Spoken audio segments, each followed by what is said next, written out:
Hey y'all, it's Dr. Shamanda. Welcome back to my channel where we talk about all things mental health, personal finance, and overall strategies to live your best life. Now, if y'all hear anything going on, it's my washing machine back there. So I'm working remotely today. But anyway, I wanted to do a quick video.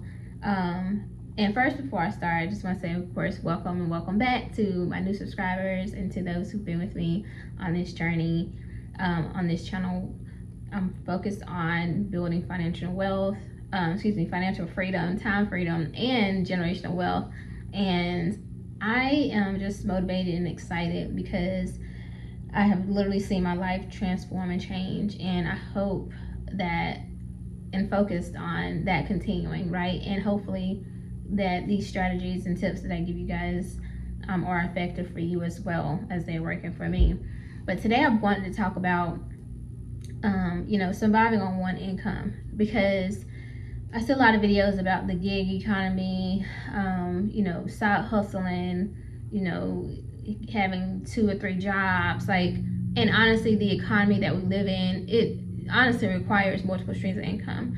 And obviously we're trying to manage things like rent, mortgage, the cost of living, the high grocery prices, student loans that are kicking in for a lot of us, all those things. And so the push is for us to work all these different jobs and to kind of give into the whole hustle culture. But for some of us, working multiple jobs isn't really feasible. Now, I do believe that we should have multiple streams of income, not necessarily working 5 different jobs, but there's ways to increase your streams of income. But we won't talk about those today, but or we may talk about them later in the video. But right now I really want to focus on, if you only had one stream of income, if you only had one paycheck, right? How can you manage that? What can you do? Because for a lot of us, that's the reality. It could be that you don't have the child care to go work another job after your 9 to 5, or maybe you have a some type of physical ailment and it's just not feasible for you. Maybe it will affect you physically or mentally to work all these different jobs. And so for some of us, it's just not possible, or it's not in the best interest of you. So let's focus on, how can you survive off of one income? Okay, so here are a couple of things I want to talk about. Now, the first thing I want to say is you need to prioritize your essentials first, right? Now, that's what housing, food, water, shelter. Well, it's shelter, but housing, food, your car, because you need transportation to get back and forth to work. But if you're like a remote worker, then maybe that's not necessarily a need. So it just depends. But you want that, right? Everything else, as far as like entertainment, going out, hanging out with your friends, eating out, those things they got to be put to the side for right now, right? Until you can maybe increase your income, or you get to a position where you maybe are able to, have multiple streams of income and things of that sort. So you focus strictly on your essentials, just surviving. And again, people don't want to hear that word. They don't want to talk about surviving. We've been, for the last 4 or 5 years, I would say it's been about like being a boss and I'm this, I'm that. And with social media, for the most part, it's about flexing, showing off what you got, whether it's your degrees or you bought a home or you got a new car or whatever. But at the end of the day, if you think about the economy that we're living in right now, people are barely surviving. So the main thing is just to survive.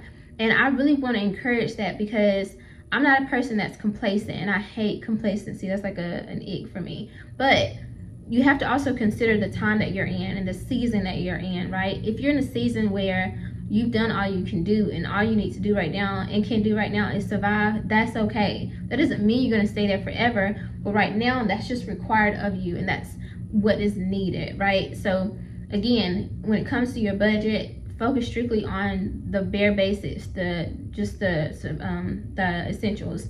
And even when it comes to groceries, Dave Ramsey talked about beans and rice, and I used to just think, oh, he's just saying it. But if you think about it, the way groceries cost, it may be times where you need to just focus on getting some beans and rice, right? Like, or, just you're not getting all of the extra stuff you used to get. Maybe you used to get cereal, maybe you used to get steaks and stuff like that. Like, no, that's not needed. That's not required for you to survive off of. So you want to kind of really take a look at your life and your lifestyle and be like, how can I minimize this as much as possible? Because I'm just trying to survive, and this will not last forever.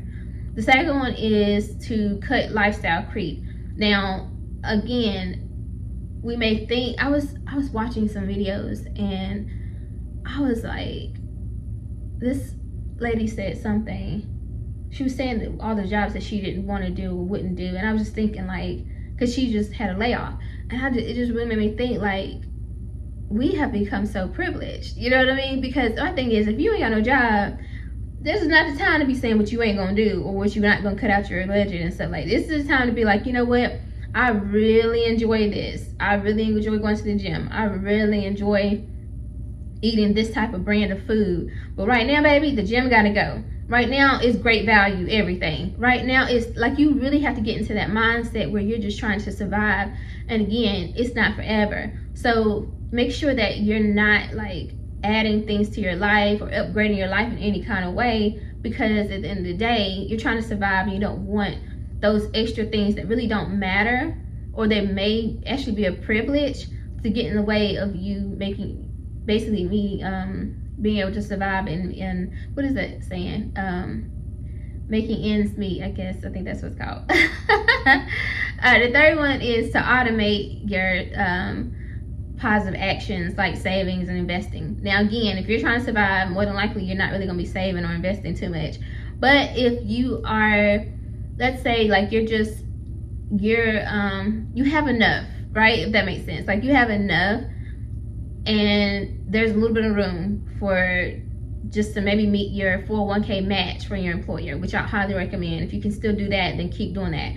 But maybe you don't have enough to save and do all the extra stuff, but you do have enough for that, then make sure that's automated, right? Maybe we should make sure that's coming out of your paycheck automatically every month, or every paycheck, or whatever, pay period. And it's not kind of like left up to you to do that yourself, because again, when you're trying to survive off one income, you're trying to cut everything, and if you can't possibly get that match, then try to automate that. And then the fourth one is to monetize the skills that you already have. Now again, we're talking about surviving off of one income. A lot of times people are like, well, I need to go back to school then, or I need to go get a second, third job. Again, sometimes you can't for whatever reason. But there are things that you already can do very well. So try to monetize those things. It could be that, like, for example, perfect example, let's say you can't really afford to leave your house because you would have to find childcare for after hours, right? You have enough to cover your 9 to 5 hours, or like, especially if you work remote or something like that, or let's say you do work in person and you need childcare, right? And you have enough to cover your 9 to 5 hours, but in the evenings or whatever, you're home.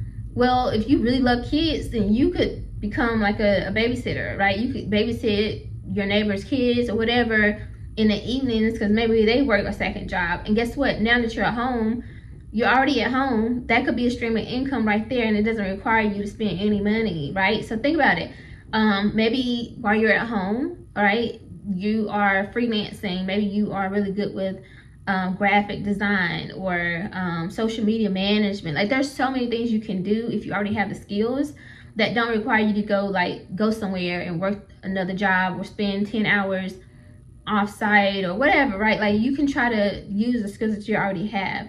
For me, I'm using, the fact that I'm an educator, I'm a professor, right? I teach, and I don't want to teach in the university system, but I love teaching. I love personal finance. So I'm like focused on building up my YouTube channel, building up my content creation, building up my production company.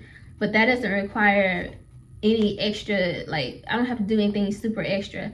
I can film in the mornings before I go to work. I can film in the evenings after I go to work. I can film on my lunch break. So I'm still maintaining my surviving off my one job, or but I'm able to monetize other skills, essentially, right?